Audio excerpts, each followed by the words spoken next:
आप सभी को जय मसीह की हिंदी बाइबल स्टडी इस चैनल में आपका स्वागत है।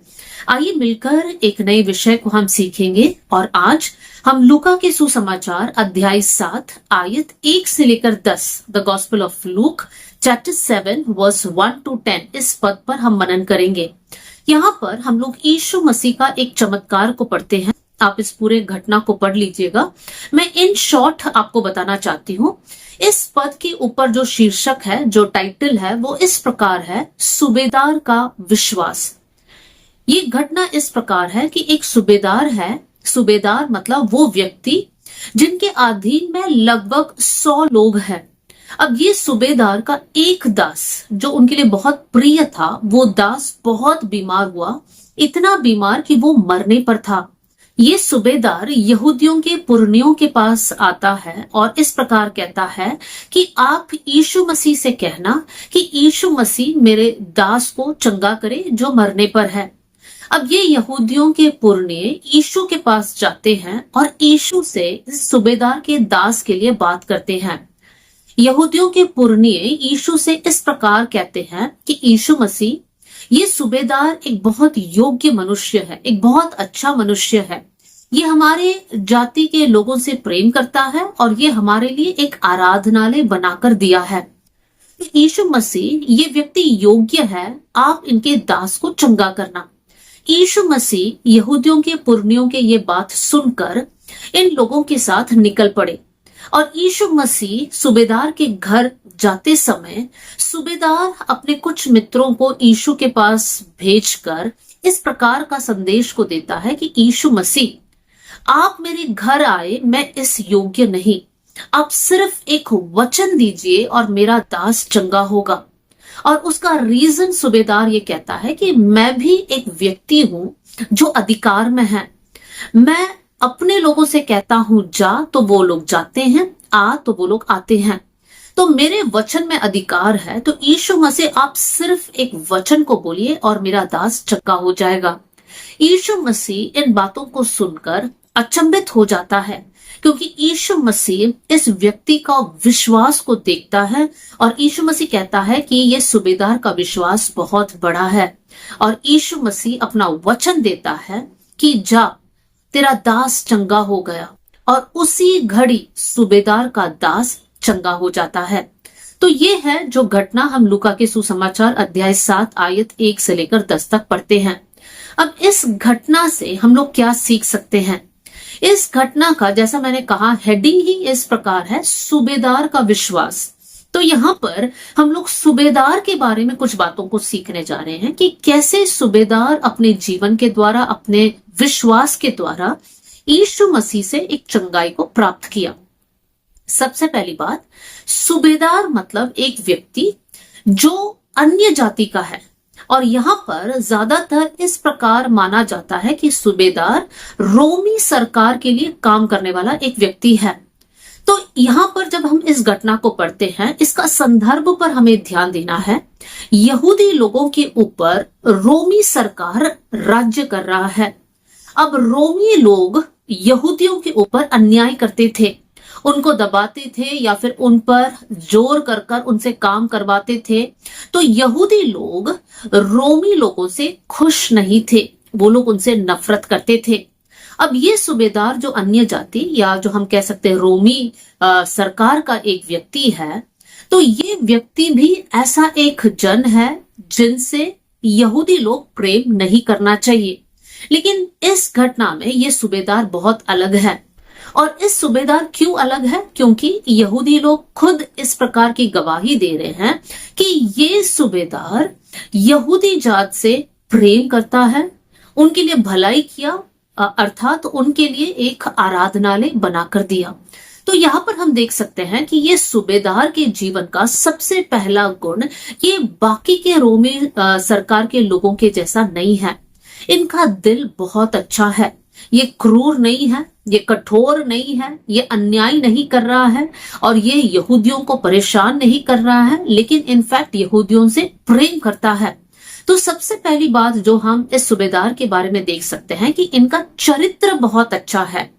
ये अपना पदवी या अधिकार का जो पोजीशन है उसका फायदा नहीं उठाता है, लेकिन यहूदी लोगों से प्रेम करता है। तो एक व्यक्ति जिनका चरित्र बहुत अच्छा है, जिसका स्वभाव बहुत अच्छा है, और यहाँ पर हम देख सकते हैं कि यहूदी लोग खुद इस सूबेदार के बारे में यीशु मसीह के सामने अच्छी बातों को कहता है। मतलब ये सूबेदार के पास एक अच्छा टेस्टमनी है। मेरे प्रियो, इस बात को जब हम लोग सीख रहे हैं, हमें हमारा जीवन को जांचना है। हमारा चरित्र किस प्रकार का है? क्या हम लोग हमारे मन में भेदभाव को रखते हैं कि वो लोग अमीर, ये लोग गरीब, ये लोग हमारी भाषा बोलने वाले हैं, ये लोग हमारी जात के हैं? मेरे प्रिय भाई बहनों, प्रभु यीशु मसीह में जब हम आते हैं, विश्वास करते हैं, तो हम सब एक है। वहां पर जात नात का भेदभाव नहीं है, अमीर गरीब, पढ़े लिखे अनपढ़, इस प्रकार का कोई भी भेदभाव प्रभु यीशु मसीह के परिवार में नहीं है। तो हमें ये समझना है कि हमारा चरित्र, हमारा स्वभाव प्रभु के सामने सही होना है।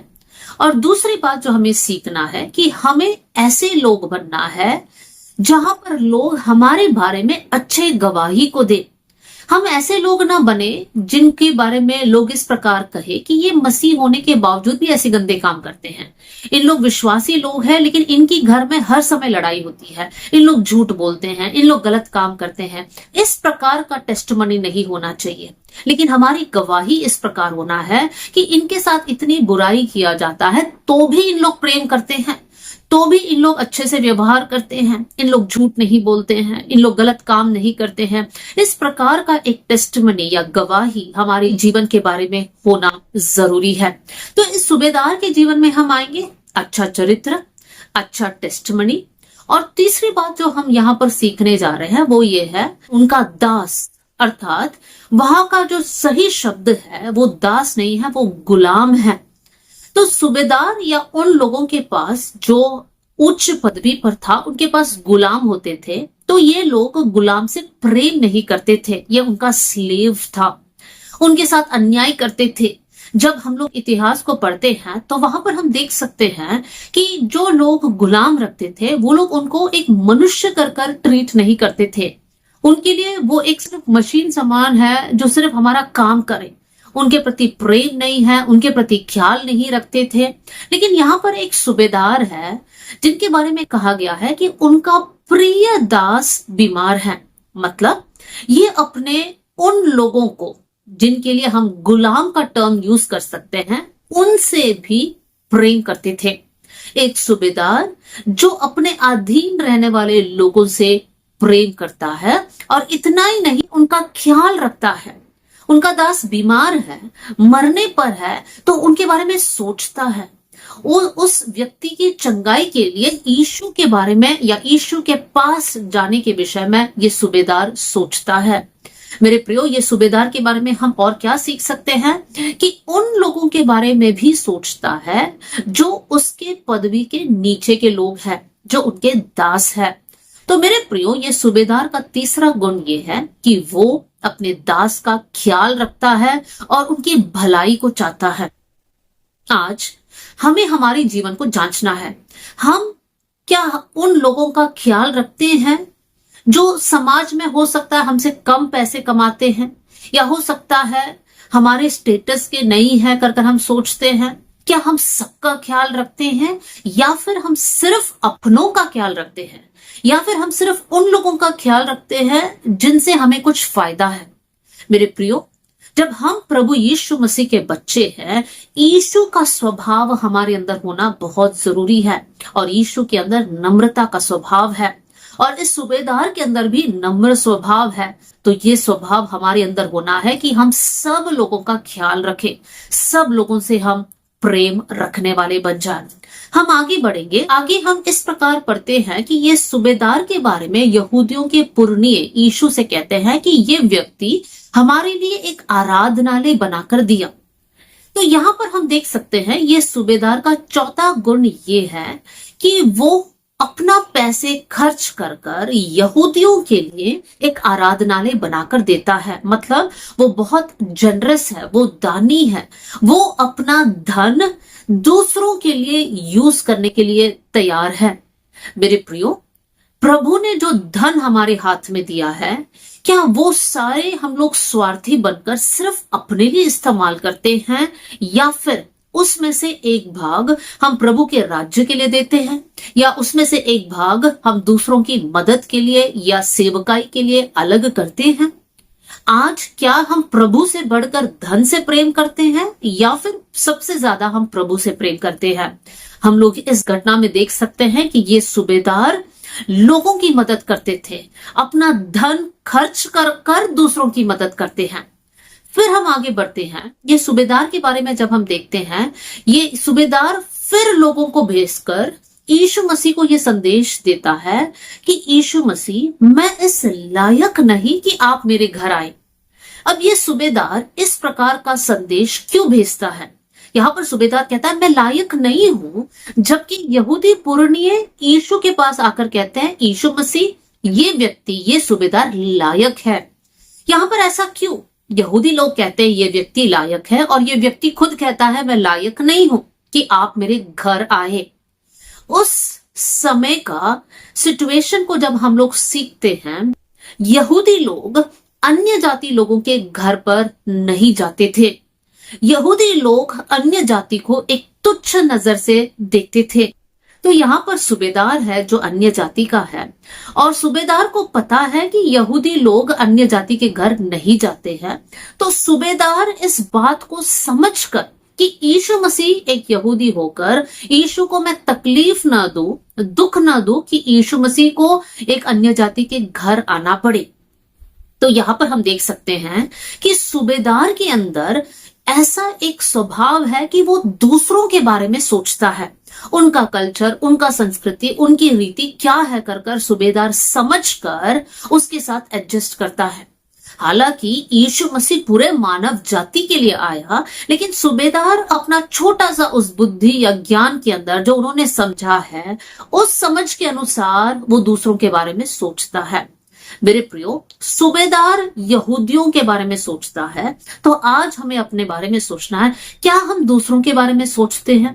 हमारे परिवार के अंदर क्या हम एक दूसरे के लिए सोचते हैं कि क्या मेरा ये स्वभाव से किसी को दुख पहुंच रहा है, या मेरे ऐसे कहने से कोई निराश हो रहा है, कोई दुखी हो रहा है, कोई गुस्सा कर रहे हैं?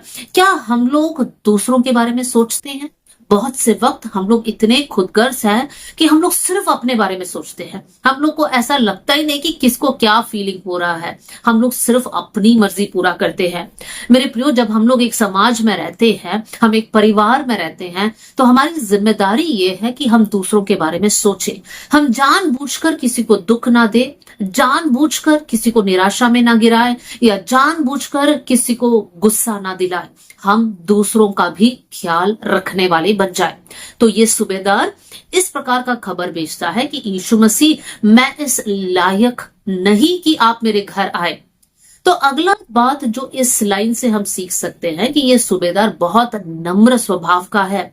ये मानना कि प्रभु मैं लायक नहीं हूं, जबकि ये सूबेदार ऐसा एक पोजीशन पर है जिनके नीचे लगभग 100 लोग काम कर रहे हैं। वो रोमी सरकार में है, उनके पास एक गवर्नमेंट जॉब है, उनके पास सब कुछ है, वो एक धनवान है, इसलिए तो अपने धन देकर एक आराधनालय बनवाया। लेकिन इतनी सारी बातें ये सूबेदार के पास होने के बाद भी सूबेदार कहता है मैं लायक नहीं हूं।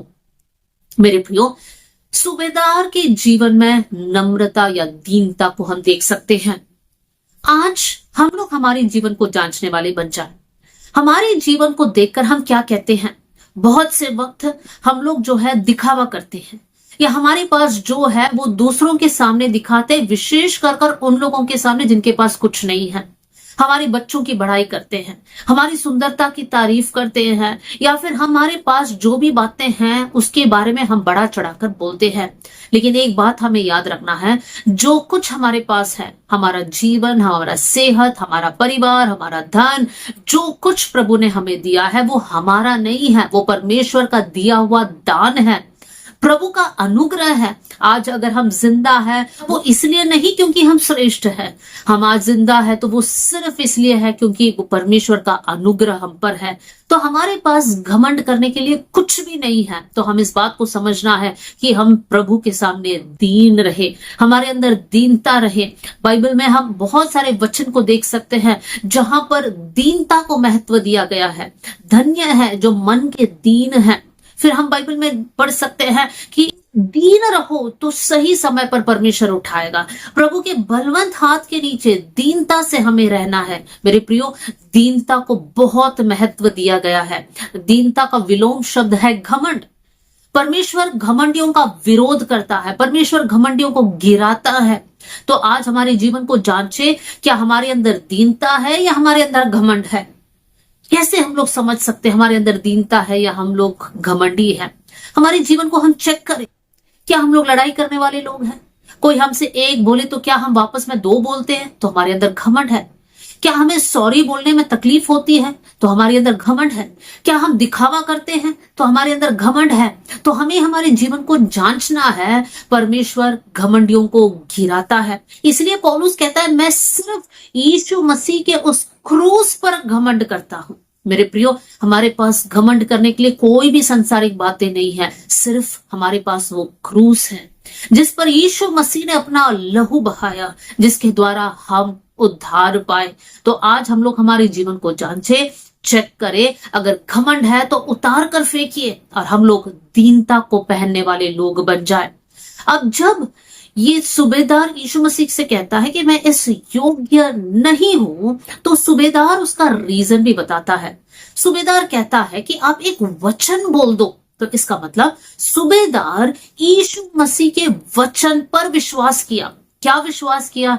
ये विश्वास किया कि यीशु मसीह के वचन में अधिकार है, यीशु मसीह के वचन में सामर्थ्य है। सूबेदार ने विश्वास किया और इसलिए सूबेदार ने कहा, यीशु मसीह आप सिर्फ वचन दे दो। आज हम लोग क्या प्रभु यीशु मसीह के वचन पर इतना महत्व देते हैं? उसको आसान करके कहो, क्या हर दिन आप प्रभु के वचन को पढ़ते हैं? प्रभु के वचन पर आप मनन करते हैं? मेरे प्रियो, परमेश्वर का वचन बहुत ही सामर्थी है। परमेश्वर का वचन में अधिकार है। जब हम प्रभु का वचन को पढ़ते हैं, हमारे दिल में हम उसको संभाल कर रखते हैं। प्रभु का वचन हमारे जीवन को बदलता है, हमारे जीवन को प्रभु यीशु मसीह जैसा चाहता है वैसे बना देता है और हमारा जीवन आशीषित हो जाता है। प्रभु का वचन पर ध्यान दीजिए। हर दिन पवित्र शास्त्रों को पढ़िए। हर दिन पवित्र शास्त्र को पढ़ते समय प्रभु मुझसे बात करे, परमेश्वर आपका वचन मेरे जीवन में कार्य करे। इस प्रकार की प्रार्थना के साथ आप वचन पढ़िएगा। बहुत से वक्त लोग बाइबल नहीं पढ़ते हैं। वो लोग सिर्फ नाम के लिए 2 मिनट प्रार्थना करते हैं, या हो सकता है एक आयत कैलेंडर का उस डेट के लिए पढ़ते हैं और फिर छोड़ देते हैं। मेरे प्रियो, ये सूबेदार जिस प्रकार यीशु मसीह के वचन को माना, विश्वास किया और ये भी बताया कि उसमें अधिकार है, वैसे हम भी मानने वाले बन जाए। हर दिन हम लोग पवित्र शास्त्र को पढ़ने वाले बन जाए। सूबेदार क्या कहता है? यीशु मसीह आप अपना वचन दे दो। और उसके बाद सूबेदार कहता है, क्योंकि मैं भी एक व्यक्ति हूं जो अधिकार में हूं। उन लोगों से जो मैं कहता हूं कि जा तो वो लोग जाते हैं, आ तो वो लोग आते हैं, मतलब लोग मेरे वचन को मानते हैं। तो यहां पर सूबेदार कहता है कि लोग मेरी बात को मानते हैं, तो यीशु मसीह आप मेरे दास के लिए इस प्रकार का एक वचन दे दो। यहां पर सूबेदार इस बात को कबूल करता है कि मेरे पास अधिकार है, लेकिन मेरे पास ये अधिकार नहीं है कि मैं अपना दास को चंगा करूं। वो अधिकार प्रभु सिर्फ आपके पास है। तो सूबेदार यहाँ पर क्या मानता है? सूबेदार ये मानता है कि यीशु मसीह के पास सारा अधिकार है। जब हम बाइबल में पढ़ते हैं, उत्पत्ति की किताब में हम देख सकते हैं कि परमेश्वर अपने वचन से पूरी सृष्टि का निर्माण किया। हम देख सकते हैं यीशु मसीह आंधी को डांटा, तूफान को शांत किया। कैसे? अपने वचन के द्वारा। दुष्ट आत्मा को निकाला कैसे? अपने वचन के द्वारा। यीशु मसीह चंगाई दिया। अनेक एरिया में हम देख सकते हैं, जा कर कर बोलते ही वो लोग ठीक हो जाते हैं। यीशु मसीह के शब्दों में सामर्थ है। मेरे प्रियो, यीशु मसीह का इस वचन पर आप विश्वास कीजिए। बाइबल में जो भी लिखा है वो 100% सच है। अगर आप विश्वास करेंगे तो आपका जीवन को परमेश्वर आशीषित करेगा। तो वचन पर आप ध्यान दीजिए। वचन में अधिकार है, वचन में सामर्थ है, और ये सूबेदार कबूल करता है कि उसके पास वो सामर्थ नहीं है। तो आज हम ऐसे परमेश्वर की सेवा करते हैं, या ऐसे परमेश्वर पर हमने विश्वास किया है जो पूरे ब्रह्मांड के ऊपर, पूरे सृष्टि के ऊपर अधिकार को रखता है। समुंदर, पेड़, पहाड़, जानवर, पक्षी, जो कुछ इस पृथ्वी में है और इस पृथ्वी के बाहर भी है, सबके ऊपर अधिकार रखने वाला प्रभु यीशु मसीह। हम आगे बढ़ेंगे। ये सूबेदार जब यीशु मसीह को खबर भेजता है, एक शब्द का प्रयोग करता है, और वो है हे प्रभु। प्रभु का मतलब है लॉर्ड, स्वामी। प्रभु का मतलब है कि आप सारी बातों के ऊपर नियंत्रण को रखते हैं। आप प्रभु है, आप लॉर्ड है। मेरे प्रियो, आज मैं ये बात आपके सामने रखना चाहती हूं। क्या यीशु मसीह आपके जीवन का प्रभु है? यीशु मसीह मत्ती का सुसमाचार अध्याय 7 में इस प्रकार कहता है, तुम मुझे हे प्रभु कर कर क्यों बुलाते हो, जबकि तुम मेरी इच्छा को पूरा नहीं कर रहे हैं। मेरे प्रियो, प्रभु प्रभु प्रभु कहने से हम स्वर्ग नहीं जाएंगे। प्रभु प्रभु हर बार हे प्रभु कहने से हम परमेश्वर को प्रसन्न नहीं कर सकते हैं। लेकिन अगर हम इस बात को मानते हैं कि यीशु मेरे जीवन का प्रभु है, तो हम प्रभु की इच्छा को पूरा करें। और इच्छा को कैसे पूरा करेंगे? जब हम वचन को पढ़ेंगे, प्रभु की इच्छा को हम पहचान पाएंगे और उस इच्छा को हम लोग पूरा करने वाले बन जाएं। मत्ती का सुसमाचार में हम इस प्रकार पढ़ते हैं, उस दिन बहुत सारे लोग आकर इस प्रकार कहेंगे, हे प्रभु, हमने तेरे नाम में ये चमत्कार किया, हमने तेरे नाम में दुष्ट आत्मा को निकाला, हमने तेरे नाम में ऐसा किया, वैसा किया। तब परमेश्वर क्या कहेगा? मैं तुम्हें जानता ही नहीं हूं। मेरे प्रियो, हम लोग सिर्फ प्रभु प्रभु बोलने वाले ना बने, सिर्फ बड़ी बड़ी बातें बोलने वाले ना बने कि मैंने ये किया, मैंने वो किया, मैंने ऐसा किया, मैंने चंगाई दिया। इस प्रकार की बड़ी बातों को परमेश्वर सुनना नहीं चाहता है। परमेश्वर ये देखता है कि क्या हम परमेश्वर की इच्छा को पूरा कर रहे हैं या नहीं कर रहे हैं। तो आज हमें इस बात को समझना है, बड़ी बड़ी बातें बोलने से कुछ मतलब नहीं है, लेकिन मतलब इसमें है कि हम परमेश्वर की इच्छा को पूरा करने वाले बन जाए। और परमेश्वर की इच्छा को पूरा करना मतलब अपनी इच्छा को मारना, अपना जो स्वार्थ है, हमारा जो चाहत है, उसको मारकर परमेश्वर की इच्छा को पूरा करना। हम लोग आगे बढ़ते हैं, और उसके बाद जब सारी बातें बोला, यीशु मसीह वहां पर अचंभित हो गए, हैरान हो गया। क्यों? क्योंकि सूबेदार का विश्वास ने यीशु मसीह को अचंभित कर दिया। एक अन्य जाति व्यक्ति के अंदर इतना विश्वास कहां से? मेरे प्रियो, हम लोग दूसरे भी एक पद में देख सकते हैं कि यीशु मसीह एक कनानी स्त्री का विश्वास को देखकर हैरान हो गया। लेकिन साथ में हम ये भी पढ़ सकते हैं कि यीशु मसीह फरीसियों का अविश्वास को देखकर, चेलों का अविश्वास को देखकर यीशु मसीह उनको डांटता है। यहाँ पर हम देख सकते हैं कि उन लोग जो अन्य जाति के हैं, जैसा ये सूबेदार, जैसे कनानी स्त्री, इन लोग अन्य जाति के हैं, लेकिन फिर भी उनके अंदर बड़ा विश्वास, जबकि यहूदी लोग अर्थात चेले हो, फरीसी हो, इन लोगों के अंदर विश्वास की कमी है। मेरे प्रियो, हम लोग हमारे बारे में बहुत बड़ी बातें कहते होंगे कि हम विश्वासी हैं, हम लोग वचन जानते हैं, हम लोग ये हैं वो है, लेकिन अपने जीवन को जांचे। परमेश्वर हमारे जीवन को देखकर क्या कहेगा? क्या कहेगा कि हमारा विश्वास बहुत बड़ा है, या फिर हमसे कहेगा हे अल्प विश्वासियों, या फिर हमसे कहेगा कि तुम्हारा विश्वास कहाँ है, तुम्हारे अंदर विश्वास ही नहीं है। यीशु मसीह आज हमारे जीवन को देखकर क्या कहेगा? हमारे जीवन को हम जांचे, विश्वास हमारे अंदर कैसे आ सकता है? वचन में लिखा है कि जब हम वचन को सुनते हैं तब विश्वास हमारे अंदर बढ़ता है। तो वचन को पढ़ने से, वचन को सुनने से, संगति में रहने से हमारे अंदर का विश्वास बढ़ता है। तो विश्वास में हम बढ़ते जाने वाले बन जाए। और इस व्यक्ति का, सूबेदार का विश्वास के कारण क्या हुआ?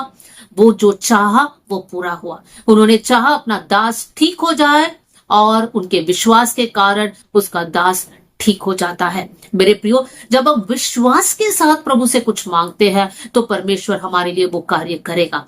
विश्वास हमारे अंदर होना चाहिए, हमें संदेह नहीं करना है। याकूब के पत्री में इस प्रकार लिखा है, जो व्यक्ति संदेह करता है वो समुद्र के लहर के समान है, जो हवा के साथ कभी इधर जाता है कभी उधर जाता है। हमारे अंदर विश्वास होना बहुत जरूरी है। विश्वास के साथ हमें प्रार्थना करना है, विश्वास के साथ एक एक कदम हमें आगे बढ़ाना है। इब्रानियों की पत्री में इस प्रकार हम पढ़ते हैं, विश्वास बिना परमेश्वर को प्रसन्न करना अनहोना है।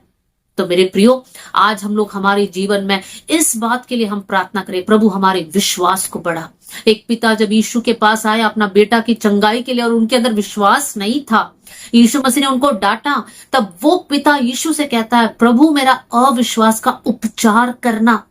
इसका मतलब हम प्रभु से प्रार्थना कर सकते, प्रभु हमारे अविश्वास को हटाना, हमारे विश्वास को बढ़ाना, ताकि हम आपको प्रसन्न करने वाले बन जाए।